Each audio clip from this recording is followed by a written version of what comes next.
welcome. This is the Heartache Connoisseur Podcast. I am your host, Marty Carpenter. Delighted to be here, back in the saddle. Here I am in the middle of flyover country, just a country psychiatrist doing the Lord's work. It was a big weekend, people, a big one. I got hitched. I got all hitched up, and I couldn't be more delighted. I married a beautiful woman named Shelly, and she is, she's the apple of my eye. I can't say enough about her. She's really, just like she was formed up just for me. I mean, she's just really a great partner, and I'm excited about doing this half of my life with her. And so a big welcome to Shelly into the official Carpenter family. And so just wanted to talk about that. I mean, the day was amazing. We got married here at home. We got all gussied up and got our kids together and got our parents, and we did it simple. We had a pastor come over, and we just sort of put a little music on in the background, and it was funny. We just put on one of those radio stations, like on the on the iTunes or whatever, and I'm not kidding you, the bridal song, came on at like the right moment. I'm not making this up. I mean, everybody in the room was like, what? Like, so, but anyway, we took it as a good sign, and it was just a day where you knew that you knew that you were in touch with something bigger, and we felt so close as a family. I really think the sense of connection between Shelly and myself and the kids and the grandparents, and it was powerful, and it seemed to do wonders to kind of really blend the family in ways that I'm still discovering, and were somewhat surprising to me in terms of the way that it feels different, like the shift that occurs after an event like that. And, we had this photographer, and he's a great photographer, DJ Friesmeyer, man. He's the stuff. And he came over and brought his fancy cameras and his leather bag and everything, and walked around and followed us. And we went out in the yard, and it just happened to be one of the rare, beautiful, sunny, relatively warm days in December. Kind of a strange happening, and we stood around outside and got all silly and took a bunch of pictures, and had this old log pile from when we built the house. Some trees came down, and we have these logs stacked up, and they made just kind of a cool backdrop. And this dog, I am telling you right now, this dog and I, we have a unique relationship. I have a little show and tell for you right here. This was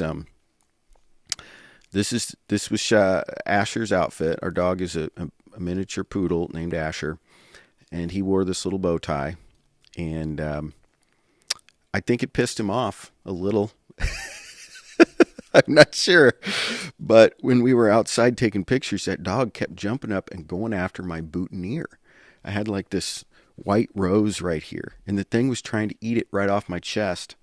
And so he's jumping at it, and DJ manages to get him in flight, and his ears are like spread out, waving in the breeze, and he's all athletically posed, just nipping just ever so close to getting that flower. He didn't get it, and I'm not sure why he wanted it.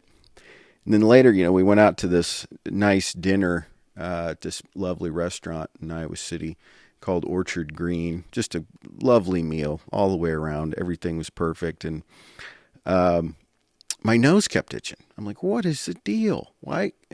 It's winter. Normally my allergies don't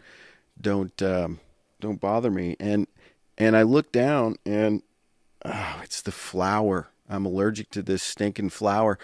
And I was like, well, the moral of the story is, if you think you're allergic to your new wife, just see if you're wearing a boutonniere. That's probably the explanation. So, anyway, I'm starting off a series this week But before I do that, I'm starting off a series on love, and we're going to talk about love in some ways that I hope are helpful, and I'll get to that in just a second. But I wanted to announce I'm doing something new. I have a Patreon account now under the Heartache Connoisseur, and the reason I'm doing this is, first of all, I've decided that I'm not going to do advertisements on this podcast. And, I may mention from time to time people or places that I really have appreciated their services and such, but that will be free of charge, and it will be honest 100%. And not to take away anything from anybody who does a podcast and hires sponsors and all that sort of thing. I mean, this is how we make our living, some of us, and you got to do what you got to do. And, there's a lot of great products out there to support, and there's not a thing wrong with it. But I think with the nature of the message that I'm trying to convey, it just wouldn't fit very well. And so one of the ways that you can kind of work around that is with this thing called Patreon. And it's a brilliant idea. Basically, it allows anybody to set up a way to effectively collect donations, basically. So if you're a fan of the show and you appreciate the message and you would like to support it, you can do that. And I invite you to do that. I think that's a reasonable thing to do. I am a practicing psychiatrist. It is true. However, this show does take away from my hours in my office and my ability to practice medicine. And I do it voluntarily, and I do it because I love it. But it's a service to you that I want to give. And if you feel so moved to support it, thank you. And if not, you know what? Don't worry about it. Enjoy it anyway. I want as many people as are willing to take a listen and enjoy it, free or not. So Patreon, Patreon.com, and you can look me up under the Heartache Connoisseur. So anyway, love. And I was thinking about it, how love is sort of, it's esoteric and it's metaphorical and it's symbolic, and we talk about it in vague terms, and it's very difficult to put your finger on exactly what it is. And there's been all these different names applied to different types of love. You have things like agape love and the love of a parent and a child, and romantic love, and all these different types of love. And I think that speaks to the complex nature of this force, and it seems to have power. It seems to have power to change people. And I'm in the business of working with people toward change. And in effect, when someone comes into my office and begins to talk to me, what I'm doing could be defined as loving them, because they're sharing with me intimate, vulnerable things, and I listen, and that's a loving act. When someone's talking about something important to them, and you take the time to listen to them, that's loving. When you offer helpful suggestions, but not heavy-handed, over-the-top advice and know-it-allism, that's not as loving. But when you can kind of just gently offer something out there that might or might not be helpful from a place of, hey, I don't always know the best, but in my experience, maybe you might think of it this way. That's a loving way to approach somebody. And so I think, we all engage in love way more than we give ourselves credit for. It's just part of who we are. We have it in us, and we do a lot of it. And the more we do it, the more it changes both us and the object of our love. I've got this dog, and this thing, even with a bow tie, will not leave me alone when I come through the door until until I pet it and acknowledge it. And there's kind of a beginning to develop an unspoken contract between me and this dog that we're going to exchange a little love, and that's just the way it's going to be. And I love it. It's we love our dogs, and one of the reasons, our pets, all pets really, especially dogs, they're very loving creatures, and they come and they nuzzle, and I walk in the door after work, and this thing is on me, and it doesn't have good manners. Leave me alone. I have not trained the thing to stay seated and behave like a little gentleman and let me put my coat away. No, it jumps on me, and I like it that way. So I get down on my knees and I scratch it behind the ears, and it rolls over on its back and it sticks its legs up in the air, and I scratch its belly. I scratch all the places it can't reach with its own paws, and I imagine how it feels. And, Shelly scratches my back and it feels amazing because I can't reach it, and it's something that we can ask for. We can ask for it, and we can ask for it by giving it, and we can give it with no expectations too. And I think that's something about being a dog owner is it's like there's not really a lot that dog can do for me except love me. I mean, frankly, it's a drain on my resources. I got to buy it food. I got to let it out. It craps in my yard. I have to board it when I leave on vacation. It sleeps in my bed. It just chewed through my brand new comforter that Shelly and I bought for the bed. But I don't care. I don't, because I love this dog. And that's what love does, is it makes you soft to the behaviors of others, and it makes you see them as much more important than the blanket. I can go buy a new blanket, but I can't get another one of this particular dog. He is unique, and we have a relationship that's special. And so that's an example. And I love how he just will not let me go until he has gotten his share. He just refuses. If I try to keep walking, he gets on me from behind and is like pawing at me that direction. And if I stop for a second, he shifts around to the front and he's pawing on me from that direction. And anyway, so yeah, put your poodle in a bow tie and it will make them love you forever. And the other thing I was thinking about was that love sometimes behaves, I'm a man of science, right? I went to medical school and studied all this biology and biochemistry, and took organic chemistry, and, don't get me, here's a rabbit trail. That class kicked my butt, everybody. There's always a class, it's everybody's got their like kryptonite, but that thing, that's the only C I ever got in my life. Don't tell anybody, even though I just made this public. It was a semester I met my first wife. I wasn't getting a lot of sleep. It was an 8 a.m. class. I'm not making excuses, but I got a C. And I feel really good saying that out loud, everybody. I got a C, and it didn't ruin my life.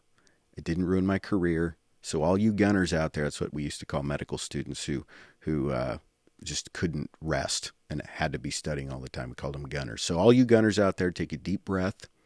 If you get a C, life is not over. All right, back to love. But love is somewhat like matter. I talk about love as sort of having a substance.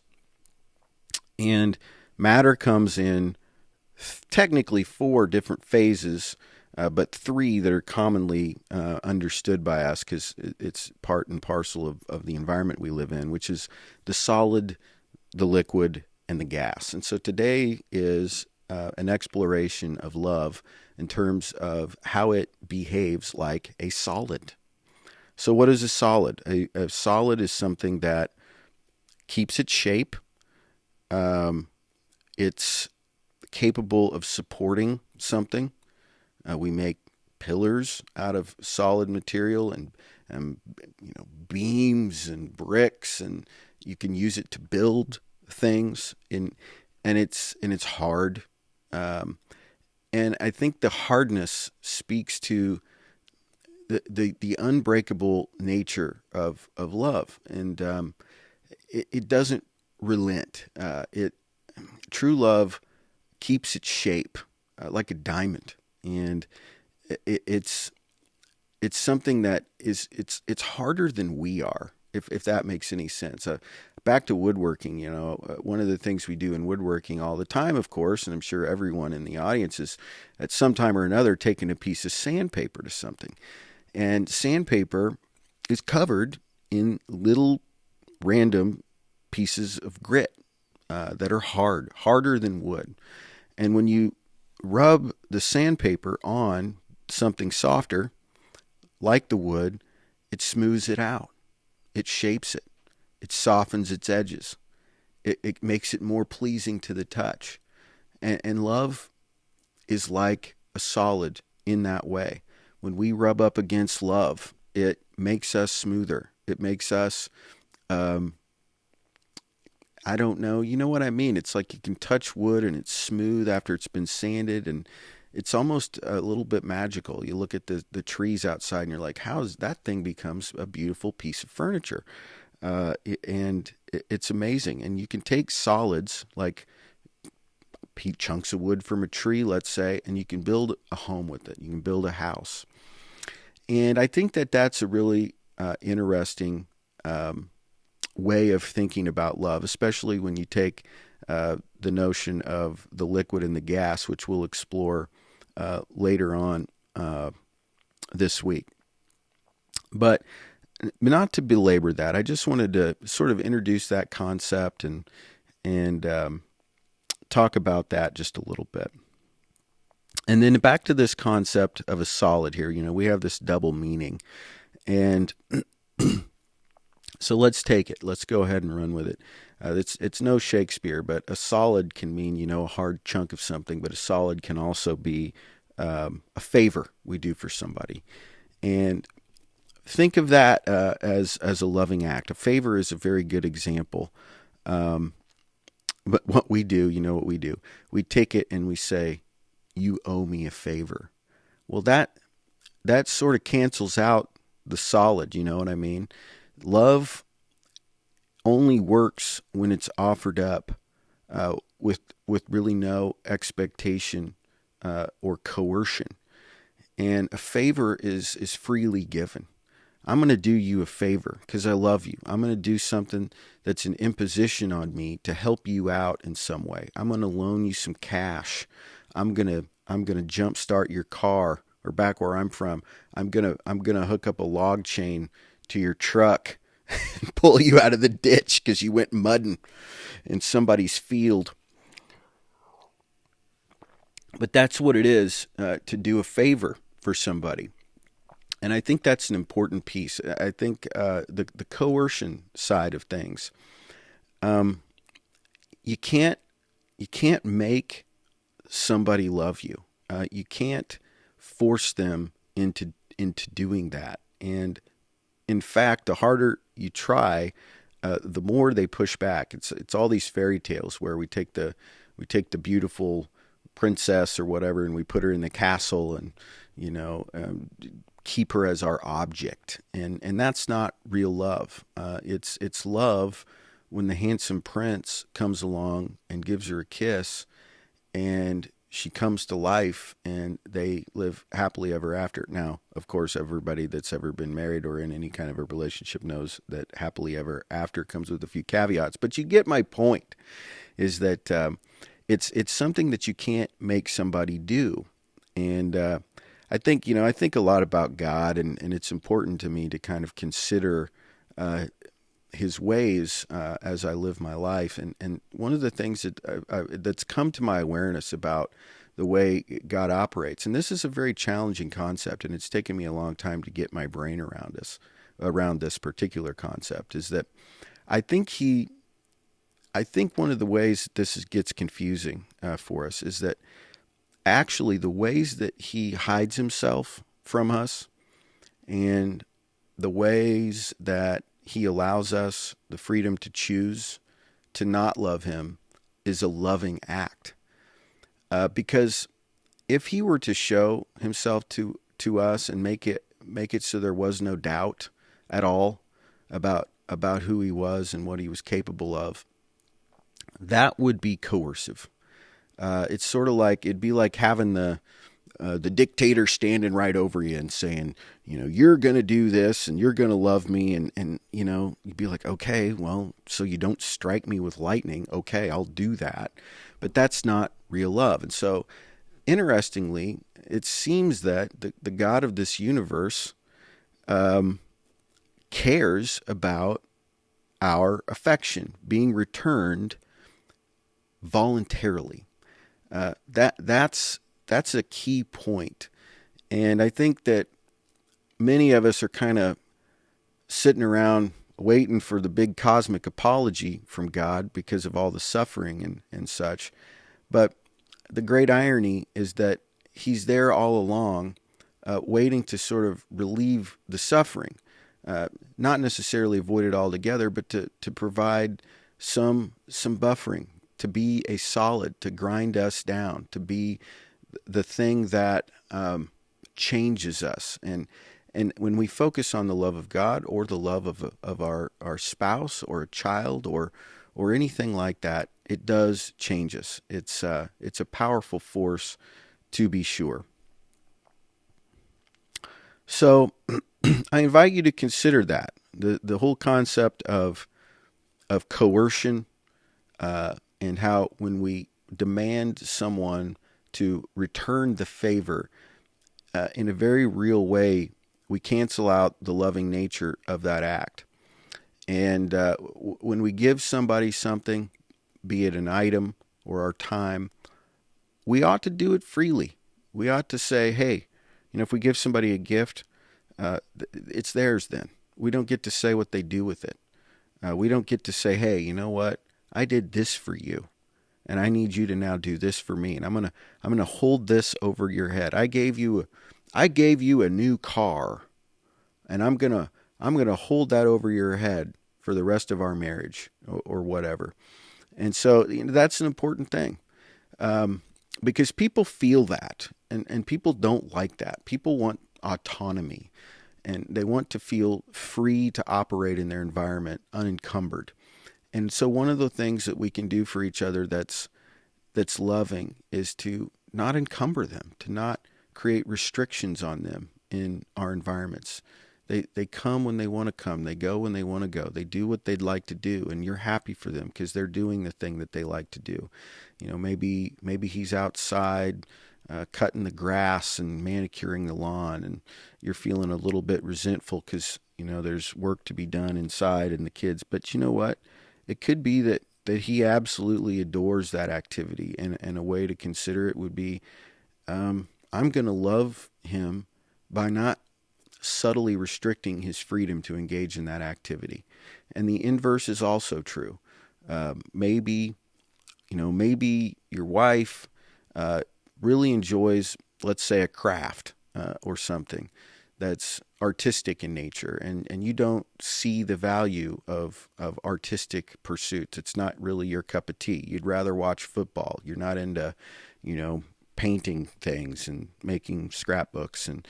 But instead of the subtle snide comment about how it's a waste of money and a waste of time, you just sort of don't say it, or even choose to be supportive. In fact, that's loving, where you not only make an environment unencumbered for somebody, but then you begin to lift them up and push them into the thing that they love. That's like double your pleasure love right there. So a lot to think about for sure on the topic of love. But hey, I just wanted to say thank you. Thank you so much to all my listeners. There are about 10 million of these podcasts that a person can take time to listen to. And so what an honor that somebody would listen to me run my yap for a half an hour. So I really appreciate that. And I hope that as we meet in this format, that we build a relationship. And one of the ways we can do that is if you take time to comment, go to that Facebook page, write a little post on there, comment under the YouTube videos. That's a loving act, you know. But seriously, I want us to think of this as a relationship where we begin to explore concepts that are harder and more tender, more delicate a little bit, and try to put some straight talk to it. And so, straight talk back to me, man. Bring it on. Let's have a dialogue. Let's have a discussion. And furthermore, if this is a moving thing to you, you know, check out that Patreon page, like I talked about at the beginning. And then there's all the other social media, and I won't bore you by listing all that. But if you're interested in following us anywhere else, you know, on your favorite social media platform, for sure, give that a search. So I'm back in the saddle. I'll be doing podcasts this week, unless something unforeseen happens. So look for one tomorrow, the next day, and the next. I'm going to try to do roughly 4 a week for now. Just kind of come down and do one in the morning, and take Fridays off and then the weekend off and everything. So that's kind of my plan. I'll try to get them posted by, I don't know, hopefully before the end of the work day. I have to go to work and do that thing and kind of try to do it around the edges and stuff. So, you know, if you have anything too that you want me to talk about or questions that you have, I've certainly considered incorporating some Q&A and taking some suggestions about some topics that might be interesting. So let me get to know you, audience, and that would be great. So this is the Heartache Connoisseur Podcast. I'm Marty Carpenter. Thank you for tuning in, and we'll see you later.